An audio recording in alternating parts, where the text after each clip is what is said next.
Welcome to the Thinking Fourth Dimensionally podcast. My name is Josh. My name's Devin. And this is our first time doing anything like this. So we are amateur podcasters, so don't expect high quality. Just bear with us a little bit. Yes. So for anyone who doesn't recognize the title of the podcast, it's a quote from a very famous line of movies called Back to the Future. And so we thought it would be appropriate, given the name, for our first review / conversation to be about the very first Back to the Future. So one disclaimer I would like to say that I'd like to not say throughout the rest of our tenure here. Spoiler alert. If you haven't seen the movie, what are you doing listening to a podcast / review about the movie? Like, we're going to talk about the movie. We're going to go in depth. That being said, if you haven't seen it, please go see it because it's one of the greatest movies of all time. Pun intended. Yeah, so my first time watching this actually was in November of 2013. You showed me it the first time when I was 18.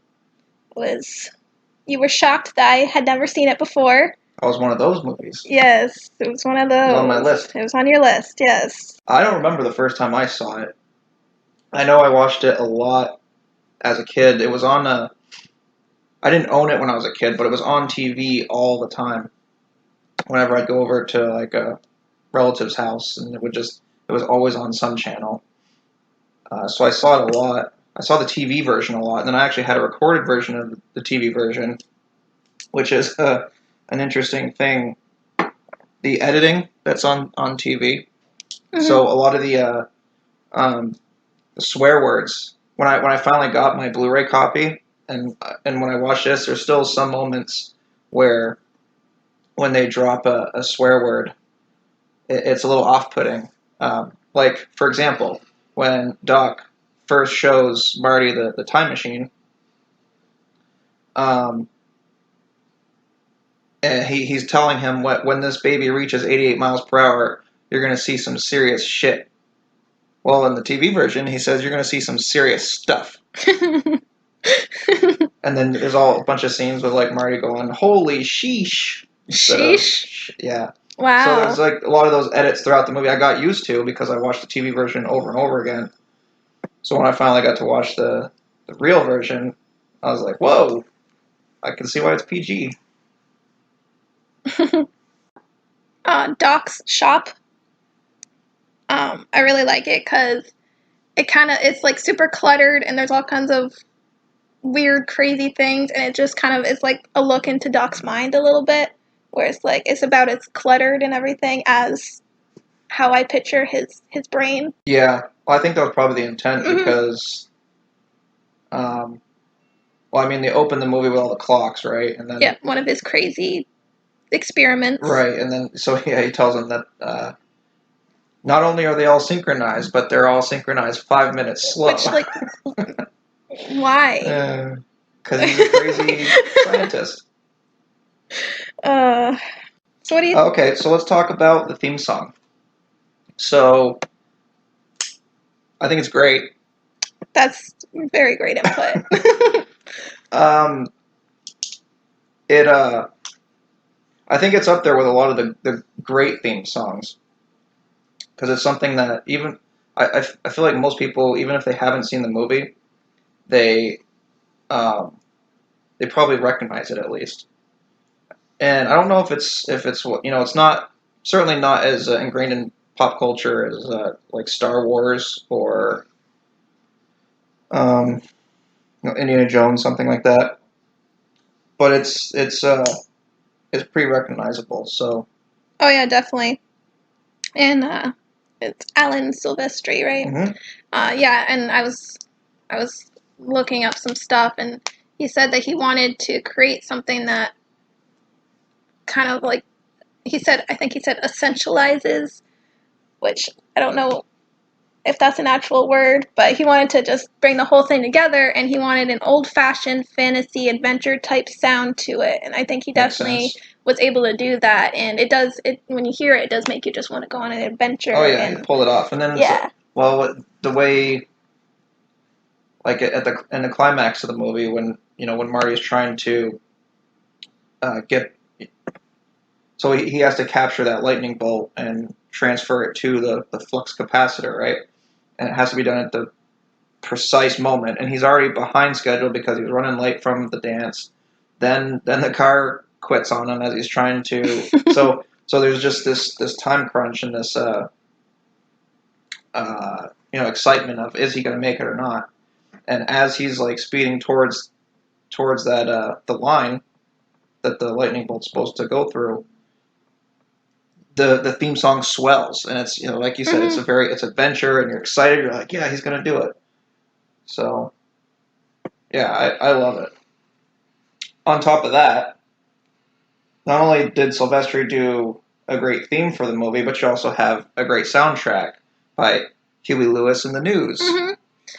Yeah, with like the power of love, and actually, the song itself was about his young family at the time, and when Steven Spielberg and Robert Zemeckis came to him and asked him if he would want to do a song for their new movie, he kind of said, not really, because I don't really know how to write songs for movies. They're like, no, just write a song and we'll play it in the movie. So he's like, okay, cool, I'll send you the next song that I write, and that was it, and it fits perfectly, I think. Yeah, I guess it does. I never really. There's been times where I thought that sometimes when it plays, like at the very beginning of the movie, it plays, and it's like, what's the power of love has something to do with Marty being late for school, but then later on in the movie, it does make more sense because a big, centerpiece to the movie is the power of love and how that actually saves Marty and his family's future. Yeah, that's true.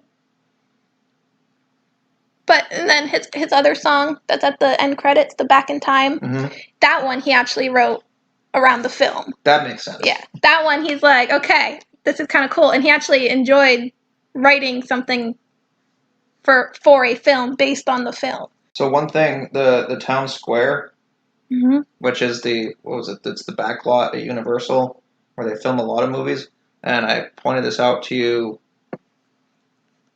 in Gremlins. It's the exact same thing.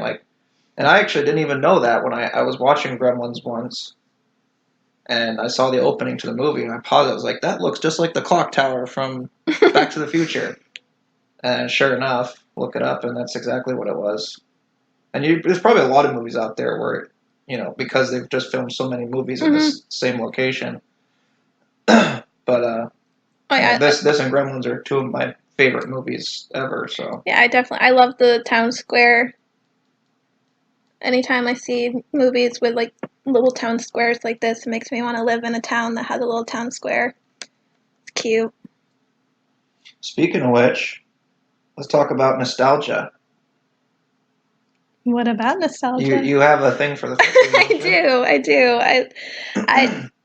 I appreciate the attention to detail for the 50s stuff. Like they did so much research to get it on point. Like the diner is amazing.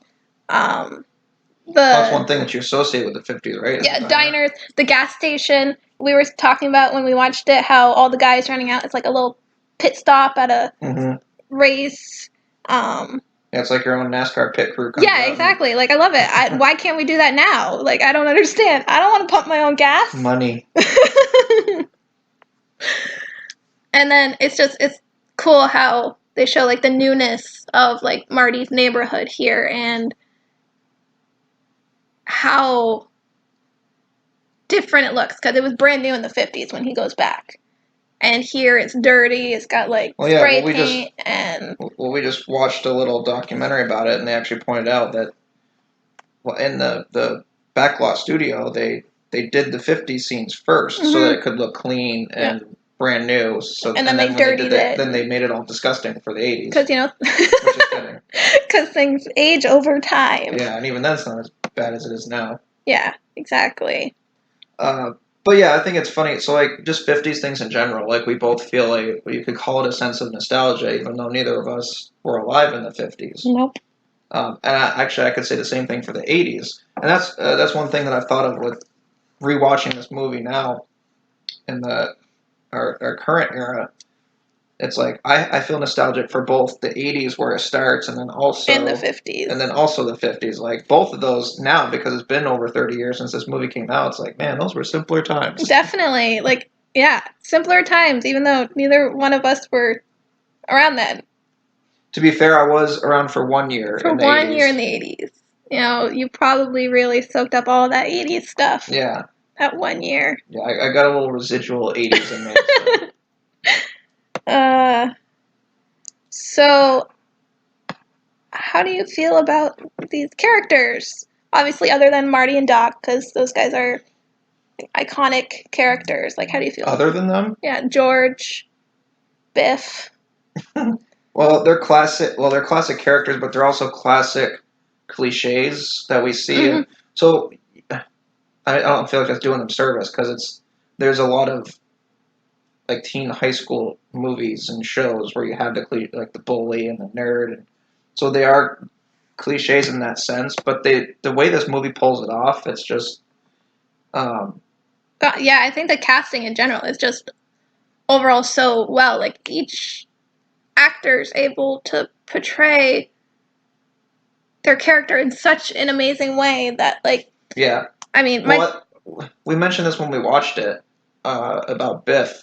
You know, he's like he really just he's like such a bully, such an asshole that you're like, I mean, you want to punch him in the face. you just like look at him and he just like screams 50s bully. Right. Like, they did such a good job with his character, like just creating it, his like costumes, everything. It's just perfect. Like, he's definitely, you know, 50s bully that But in real life, the actor is probably like a really nice, oh yeah, I'm sure, down to earth guy who, you know, yeah, I'd say it's I mean, this movie in general. I mean, you can almost you can almost make an argument that it's perfect, and in fact, perfect. yes, there's just. I mean, here's when I grade movies, you know, on a scale of like 10 or whatever. Most movies that I really like are a 9 out of 10. But to get a 10 out of 10, I literally have to look back on a movie and be like, I can't think of anything I didn't like about that movie. I can't think of any flaws. I've mentioned this about some of the TV shows that we've watched. All right, maybe there's some other movies. It's a very short list. I should remember all of them, but this is one of the movies where I can't. There's probably a little bit of bias because, again, the nostalgia, and I did grow up with it, and it's one of my favorite movies ever. But even from an objective standpoint, I've told you this before about how the script is used in film schools as an example of basically the perfect way to write a script, where everything that they introduce in the beginning of the movie, and even throughout the movie, it all comes back. It all has something to do with the characters or with the plot. It's all related. It's brilliantly crafted, and it takes a very talented and skilled writer to put that together, and then not only put the script together, translate it clearly on screen. And just the fact that it's like time travel involved, like that can get very confusing, and they do it in such a great way that. I mean, obviously, there's gonna be holes. It's time travel. You can always find something that doesn't make sense. But for the most part, it makes sense. Well, I think one of the things they did really well, smartly with this movie is they kept it simple. Because the whole point of this movie is to have fun, right? You're not supposed to take it too seriously. They're not trying to convince you that this is real, or it's like they're like, have fun with it. That being said, the time stuff that occurs makes sense even to a casual viewer. So like when the whole plot line of, okay, so Marty went back in time, he interfered with something, and it's kind of like the butterfly effect, right? Okay, now it's going to affect the outcome of the future. So now, oh crap! Now I need to. It's so severe. That butterfly effect is so severe that he is actually destroying his own existence as well as his family's. So Mhm. now he has to go back, try and fix it before he goes back to the future. So it's simple enough that pretty much anyone can think of, be like, yeah, that makes sense. If you go back in time and you change something, obviously it's going to affect the outcome. So they don't get into like overcomplicated. There's so many theories about time continuums and stuff out there, where things going and It can make you like go crazy just trying yeah. to think of it But all. so like I said, it's like they keep it simple enough here where you can have fun with it, but it's complex enough to actually add context and what do I want to say, importance to the story, relevance to the plot. Oh, speaking of time travel, fun fact about myself, I You've was traveled in time? yes, I wish I could right now, but no, I had a huge interest in time travel when I was a kid, and I don't know, maybe if part of the reason was because of this movie, but when like I used to, my dad used to tell me a lot of stories about himself when he was a kid, and knowing what I know now, we probably wouldn't have been friends. But back when I was a kid, and I looked up to my dad. He was like basically my best friend at the time. So hearing the stories of him as a kid always made me think like, oh, I wish I could go back in time so I Oh could yeah, meet him. everyone wants to go back in time and meet their parents. Well, that's the thing. It's like, is that does everybody want that, or is it because everybody's seen Back to the Future and they're like that would be cool? No, I think everyone does. Like, I mean, I wanted to go back and meet my parents before I had seen this, so Oh, okay. I always thought it'd be really cool to meet my parents. I'd have to go to like 2 different like times because my parents are pretty far apart in school, but I think it'd still be fun. Yeah. Well, I actually had dreams about it, and I remember Whoa. like I remember waking up and being like, "Whoa, that was so cool! I wish I could actually do that." Although I don't, I do not want the part of the movie where my mother falls in love with me. Yeah, that'd be a little awkward. Um, so that's something to talk about. What does he call it? The flossing nightingale effect? Who's Nightingale and why is she flossing? Oh, jeez, I don't know. I'm not sure what he calls it. I didn't look that up. Keep talking. Yeah, it's well. So he's talking about the fact that Marty's mom falls in love with the guy that gets hurt, and he said that that's what happens to nurses taking care of their patients. Florence Nightingale. Florence. Okay, Florence. So that's one thing that you could kind of argue is weird about the movie. It's really really awkward that his mom is I think like that's why. infatuated with Yeah, him. I think it's why it was rejected so many times. One, it was because it was like a complicated, or people look at it as a complicated thing. Didn't Disney turn it down? I think so. I think I read And that it was because of that. Yeah, they're like, yeah, no, this is kind of creepy and incest. Yeah. They didn't really care when they bought Star Wars. So here's my thought on it. And again, I'm biased because I love the movie and I'm going to make excuses for it. But I think this movie, again, I want to use the word perfect. It's the perfect blend of various genres and various styles of storytelling. So this movie blends action, comedy.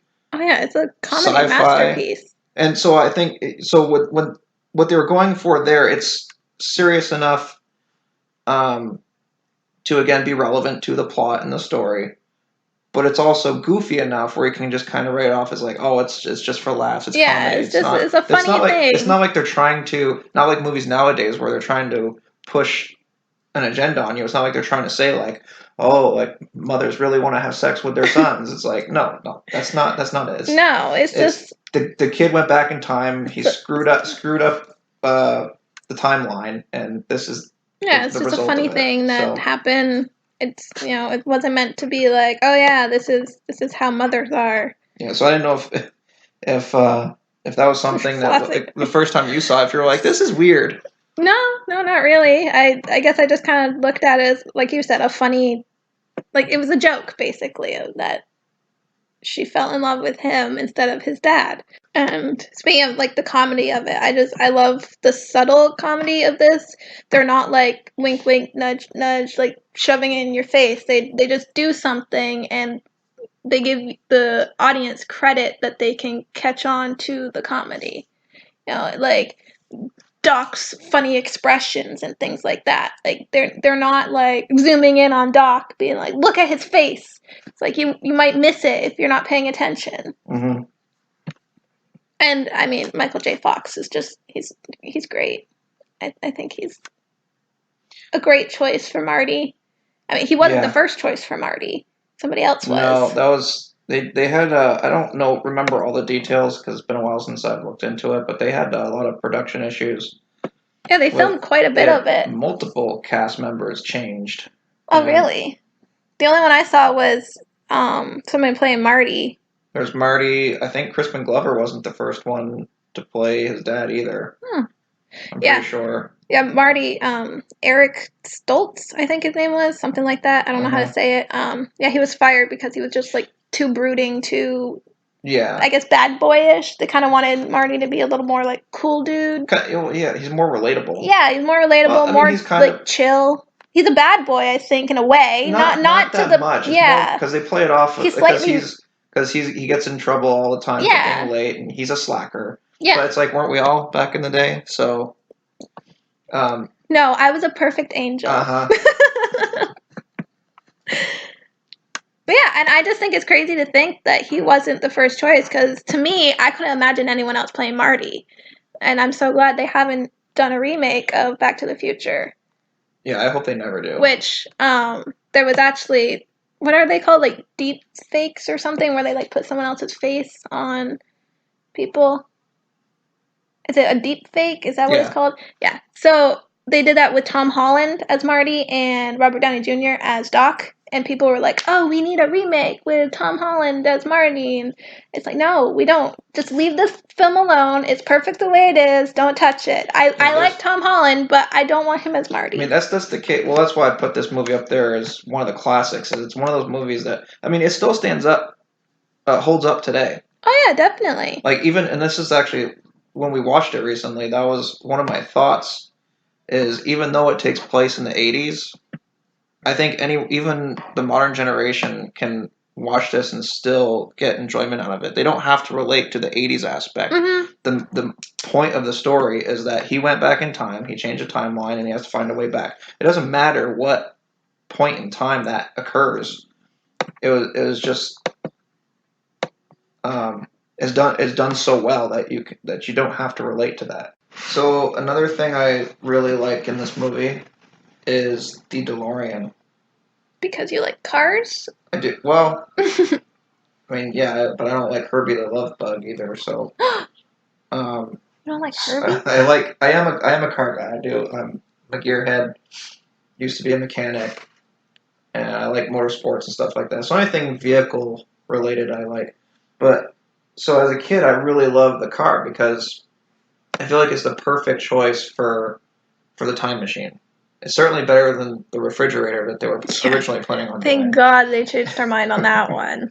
But they brought it back for Indiana Jones. Yes, they did. They brought it back. You know, it wasn't time travel related, but they still used found a way to use that. Spielberg found a way to use that fridge, which we'll talk about Spielberg too at some point because this movie is an example of what he used to be.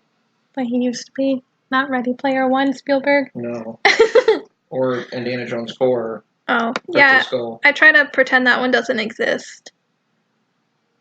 But so I really liked the car. I thought it was really cool.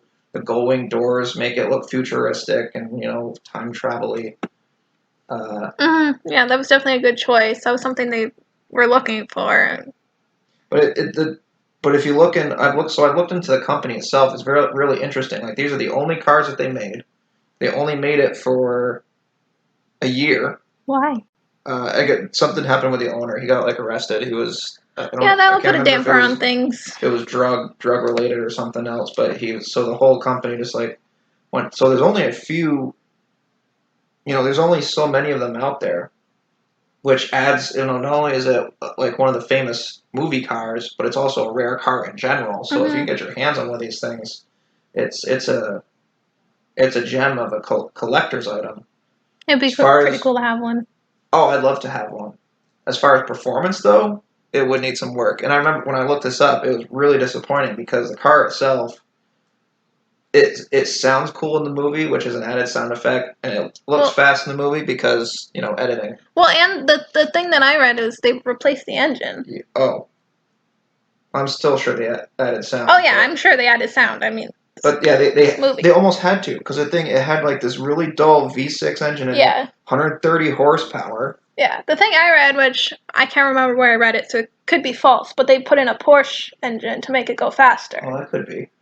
Yeah, because I think it's in the rear, and a lot of Porsches are. It's in the rear. They have a lot of Well, you'll see. It's like an old Bug. It's in the back. I think in one of the sequels, Doc pulls. He pulls a briefcase out of the hood. Oh, huh. So what country were Porsches were made with engines in the back, so it's probably easy to swap. What country was it made in? Well, the assembly line was Northern Ireland. Oh. But I think the company I think was. Don't quote me on this. I think it was American. I'm kind of doing some last minute research, but yeah. So I remember being disappointed when I looked into the car because I was like, oh, maybe someday I'd like to have one of these. But it's got a really weak engine. It's a very heavy stainless steel body, which is one of the things. It was one of its selling points back in the 80s was because the stainless steel doesn't rust. Ooh, so that'd be nice. The body would last a lot longer. Would the car I had last? That would be nice. All cars. If you live, we originally lived in the Northeast, where they salt the crap out of the roads, and so all your cars just fall apart after a few years because of rust.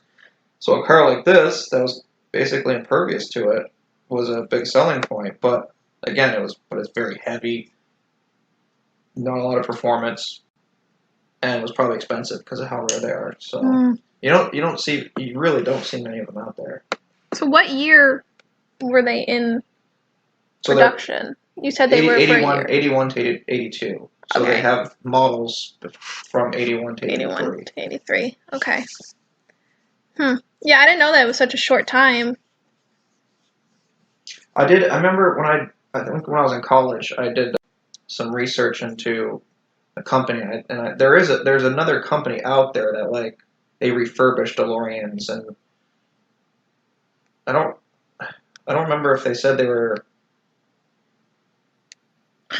trying to build them, but there are people out there, probably passionate fans of the movie, just car fanatics in general, that do want to keep the product alive, even though the manufacturer itself has been gone for over 30 years.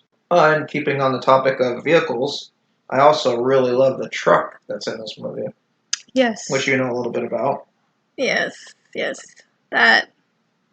That's why I had a $400 truck payment on a black Toyota Tacoma. It's a beautiful truck. It definitely is. I can understand your fascination with it. I don't know if fascination is the correct word, but your love for it. Yeah, I get it. It's just really sharp looking. It is, especially the black. It's got the black off-road wheels, off-road tires. Mm-hmm. It's definitely got that 80s look. It's like what you expect from like an 80s off-road truck. Very 80s truck. Which mine. See, I prefer I prefer the vehicles here in the 50s in these scenes here. Yeah, that's true. Both the vehicles I like are the 80s. Yes, you like the 80s ones. I prefer the 50s ones. I mean, don't get me wrong. Like I said, I'm a car guy, so I like pretty much any car in any shape or form. And there's definitely something to be said about the cars built in the 50s. They're more durable.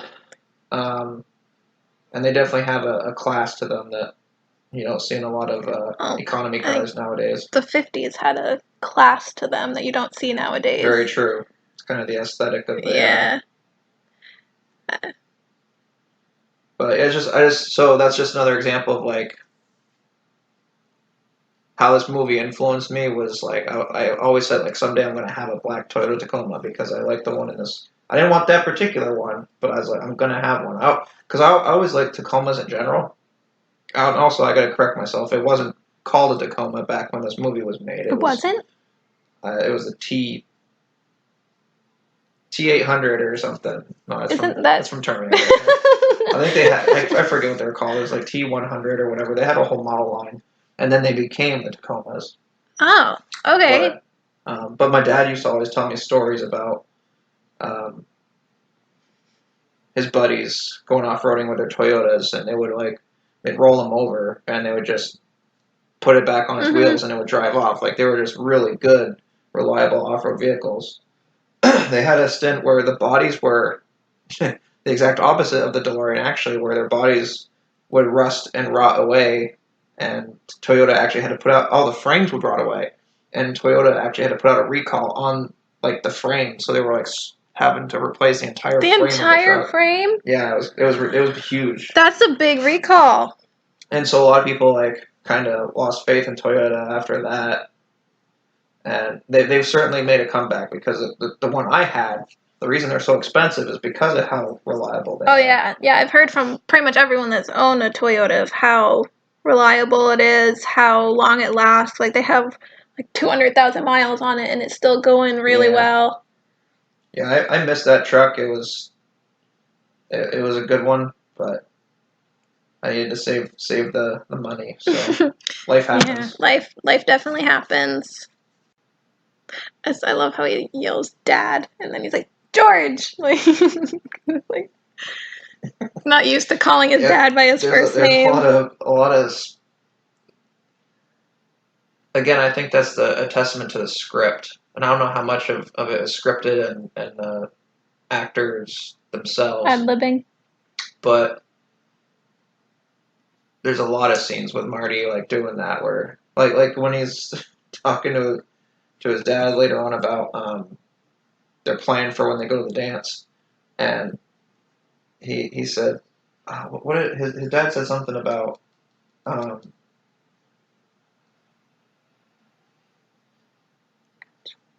I forget what he said, but Marty was like, he said daddy-o. Oh yeah. He's like, because he just instinctively wants to call him dad because that's who he is. Yeah. And he's just trying to play it off like it's no big deal. Like a cool saying, daddy-o. Yeah, just trying so hard. But he's already screwed up the timeline enough. It's like he can't make it worse. Can't just be like, hey, I'm your son. He is. Speaking of which, I guess that's a good segue to the plot hole that people like to talk about. The fact that they don't recognize him. At the end of the movie, so Marty makes it back to the future successfully. He fixed the timeline. In fact, he fixed it too well because in the beginning of the movie, this is part of the comedy, is like his parents are like miserable on the outs. Miserable. I wouldn't say they're screw ups. His dad maybe is a screw up because he still gets bullied by his high school bully. Well, he doesn't like confrontation. I can relate. Yeah. So like, yes. They all seem unhappy and miserable. But then he gets back to the future, and because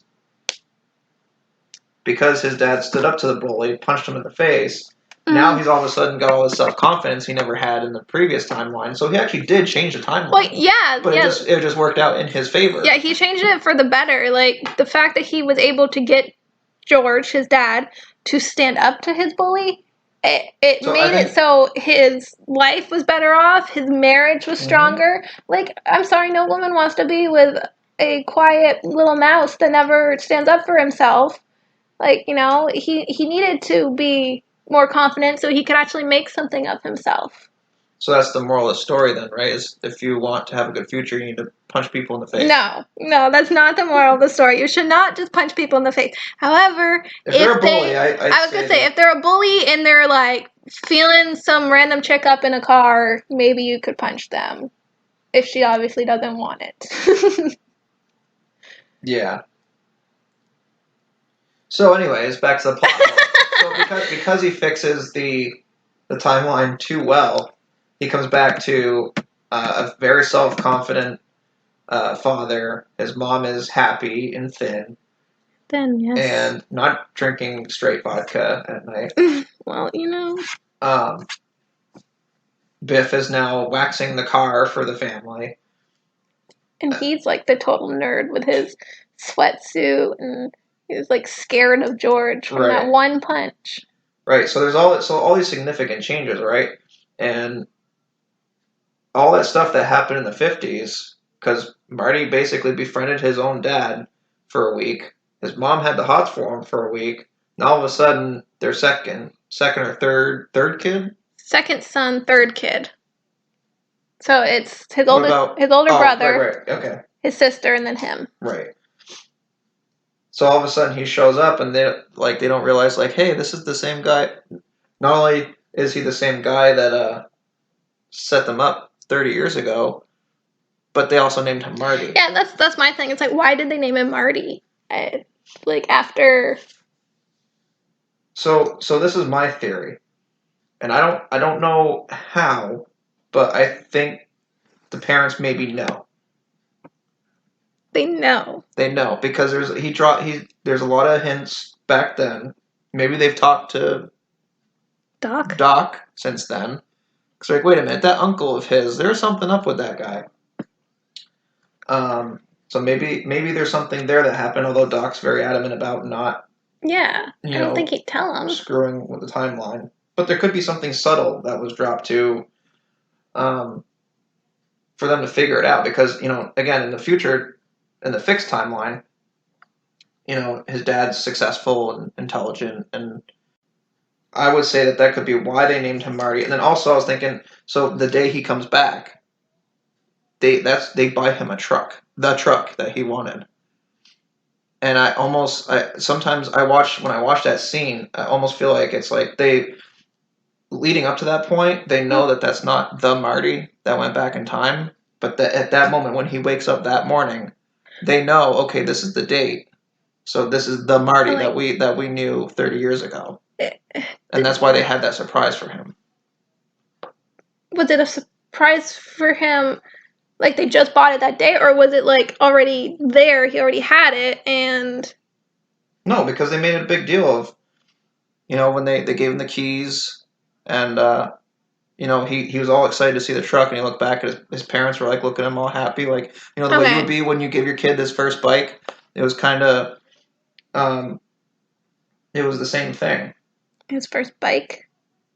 Well, it was his first truck.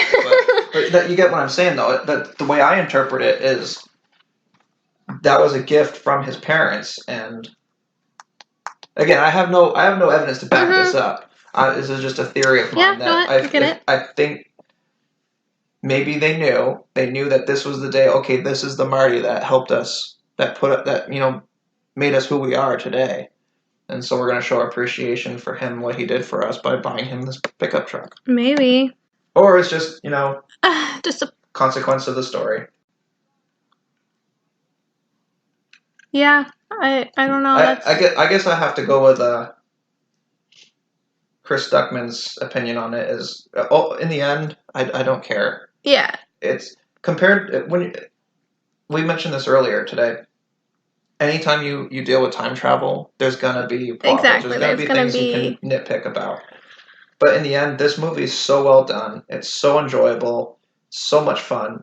That's like, who cares? Who cares if they don't remember him? Yeah. It was 30 years. It was 30 years. They knew him for like a week, a few days, whatever it was. My argument against that is he had a very big impact on their lives in just that 1 week. And it's like, but why their second son? Why not their first son? Well, they don't know which one. That's the weird thing about the naming. It's like, if somebody made a significant impact in my life, I would probably name my first child after them, not... Well, unless it's named after a family member or something. Because it's like, are you going to name him your firstborn after some guy you knew for a week in school, or are you going to name it after... That'd be awkward. Something more... So, that could be a reason. I mean, we could sit here for hours and That's come up true, with yeah. theories and excuses for things. But I think the important thing is just to acknowledge um, just how fun the movie is. It's so it's fast paced, but not like a J.J. Abrams movie where it's like breezes over the dumb stuff and is like, well, don't think about it. Let's just move on to the next thing. It's like no, it's just the right pace. It takes its time where it needs to, but it's always moving forward. The story is always progressing, and Mm-hmm. every conversation, everything that happens is all in service to the story and moving it forward, which a lot of movies nowadays don't do. Yeah. To bring us back to Spielberg, who back in the day, man, he killed it with movies. Oh yeah. If he wasn't making classic films, he was producing classic He was films. involved in like all of the classics. Yeah. And now not so much. And also he had friends who were making classic movies, like George Lucas. I mean, Yeah. that guy changed culture overnight. And so you look at so Spielberg was like one of those classic filmmakers, the classic artists of his time, where he just made brilliant pieces of art when it came to movies, or was involved in because he looked at the script for this movie and he's like, this is going to be awesome. We have to do this. Yeah, and I appreciate that he looked at these works of art instead of being like, okay, this is mine now. He just stepped in and was like, yeah, I'm going to help you get this movie made. Like, I mean, this movie, for example, like it wasn't making any progress with the studios until Spielberg got involved, and he was. Because he had the name. Yeah, he had the name, and he knew the people to contact. So he helped others as well. So he wasn't selfish. He was able to see works of art, but not have to take them. Mm-hmm.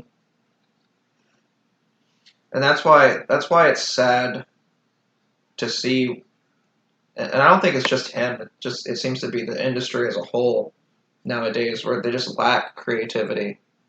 They're like, we talk about it a lot with Disney. Is a primary example of this. Is they're just like, well, what do we have the rights to? Yeah, they're just. It's like, okay, well, make a movie. We have to put out a movie, right? Because this is what we do. We make movies. It's like, well, let's make The Lion King again. Beauty and the Beast. Yeah, let's do Beauty and the Beast. And it's like the same exact movie. Same exact audio, which part of it you can argue is like for like nostalgic purposes, like, oh, remember this? Remember how cool that was? But like we've watched some of those movies. We didn't watch The Lion King, but we watched Beauty and the Beast. And we both commented as we were watching it that's like, I just want to go back and watch the original. Why are we watching this? We should just be watching the original. It reminds you of how much better the original is. Mm-hmm, definitely. And there's so many Disney properties that are coming out now that are like that. Like we'll eventually, if we keep doing this, we'll get to Star Wars, and we'll talk about the difference between the Disney era and the good era. Yeah, that's dangerous territory. Yeah, trigger warning to anybody who loves the sequels. I don't think they're terrible. Like they have their merits, and I appreciate anybody who does like them, but they're terrible. Yeah, I wasn't. You were definitely. Well, you felt a little differently about them in the beginning than I did. Yeah, I was drinking the Kool-Aid in the beginning. Yeah.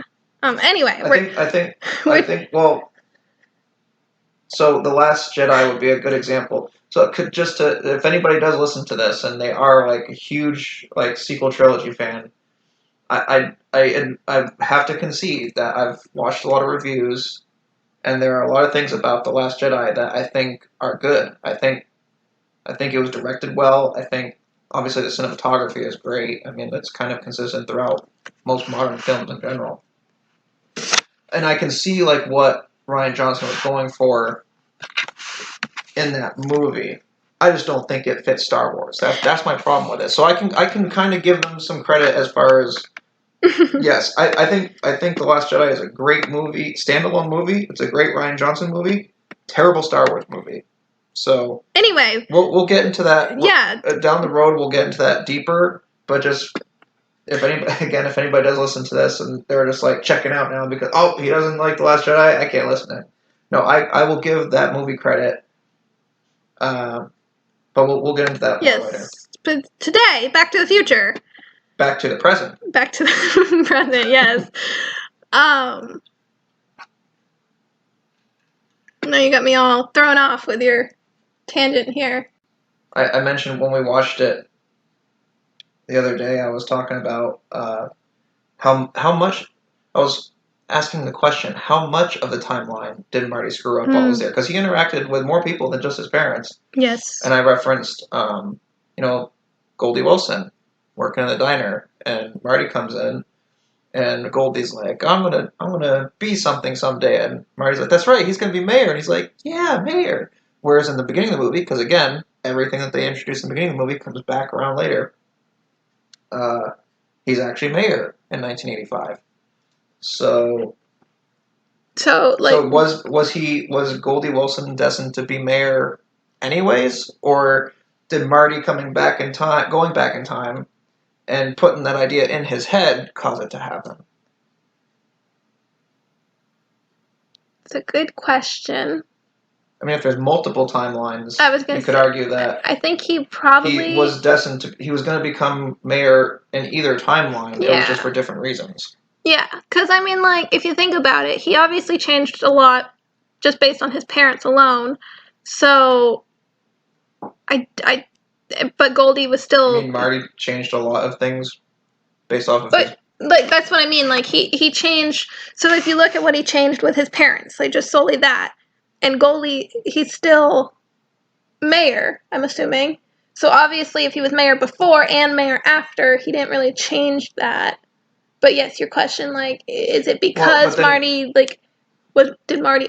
This is where the confusion of time travel comes in. It's like, okay, well, maybe Marty was always meant to travel back in time because certain things happen. Maybe. But why were his parents miserable in the first place if he already went back in time? Because it's a different timeline. I don't know. He never met his mom in the other timeline.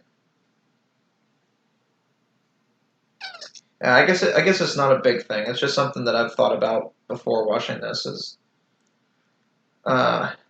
maybe the possibility of him screwing up the timeline because of saying something subtle like that, or even like, so here's another example. And there's nothing. So after he punches Biff in the diner in the 50s, and then he runs out and grabs the kid that's on the wooden scooter thing. The skateboard? Turns it into a skateboard. And now he's like, did he just make the world's first skateboard? Now I don't know if the writers were able to get like the rights to certain things or certain names, but I feel like this is something they maybe wanted to do or could have done. That would have been a funny thing. Is if that kid that he stole the scooter from was the guy who made like the first skateboard. Interesting. I think they do stuff like that later in the series. I don't remember, but so it's just like because he does so much stuff in the week that he's in the 50s that you could go back and be like, well, how much shit did he change? Yeah, exactly. George's reaction when Marty puts the headphones on him, that's like every parent from the 50s reaction when they hear 80s rock and roll music. Oh yeah, you see it at the end when he plays Johnny B. Good. Well, he starts out playing Johnny B. Good. And then he turns it into an Eddie Van Halen solo. Yeah. And everyone's like, what the hell is that? Yeah.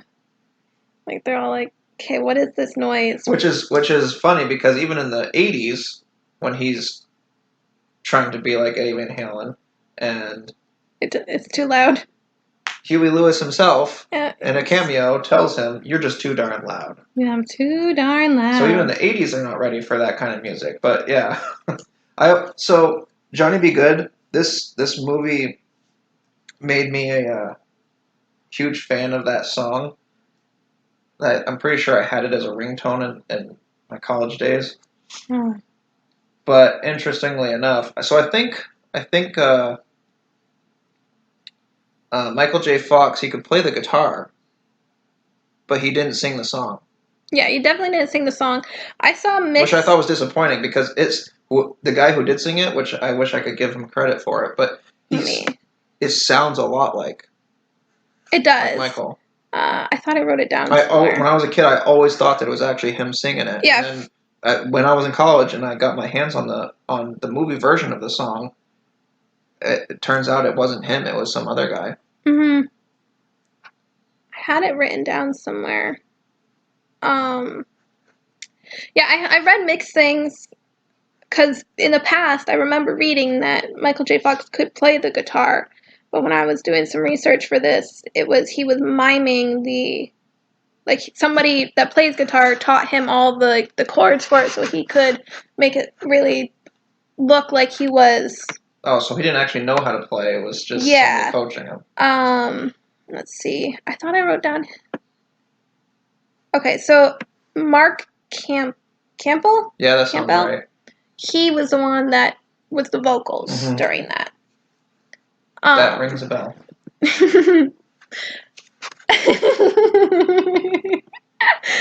But yeah, it does sound like him, and yeah, I thought it was him as well, but impressive. Yeah, it's a very, very.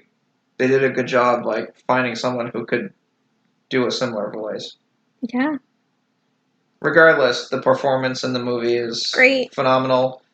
It ends a little awkwardly, but I love. But it's funny. So as I love as how it someone ends. who who grew up on Van Halen and loves metal, the fact that he just goes off on his own like solo tangent at the end, and everyone's just like, "What the hell is that?" And he's like, "I guess you guys just aren't ready Yeah. for that yet." And I'm like, and as someone that has had to learn to love metal music, I can relate to all the dancers there. Like, what on earth is this? because you're an old soul and you wish you were in the 50s.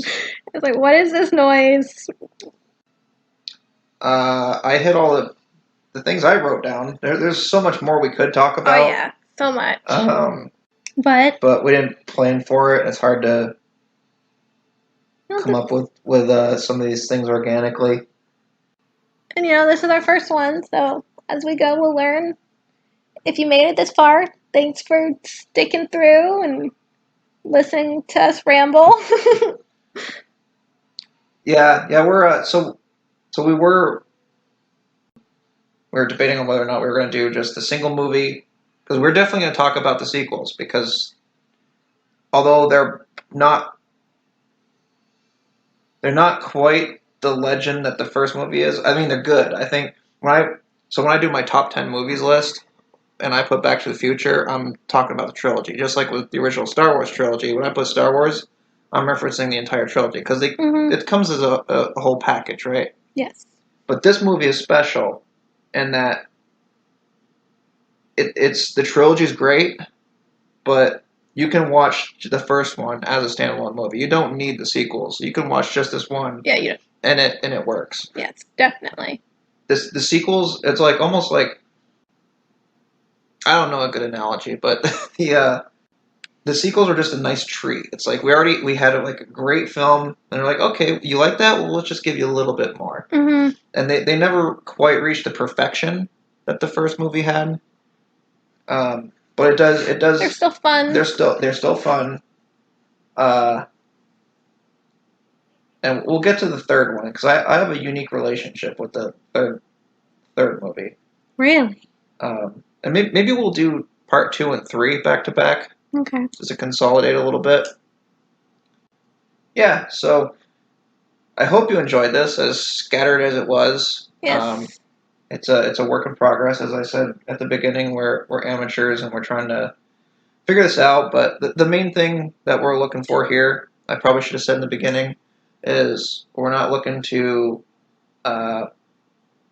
we're trying not to have so much a formal discussion as much as just like a conversation, just kind of a hangout. Like this is pretty much just excuse me, what we do after we watch a movie anyway. So Yeah, we like to talk about it, like to analyze it,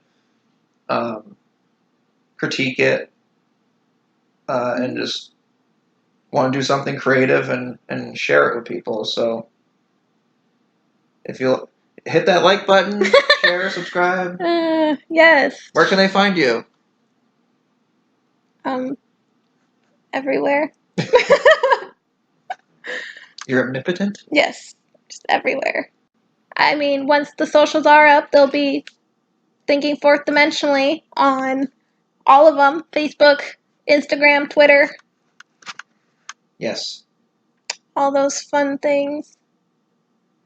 Yes. So And if anything we said is confusing or disturbing to you, then just remember that you're not thinking fourth dimensionally. And on that note, we will see you next time.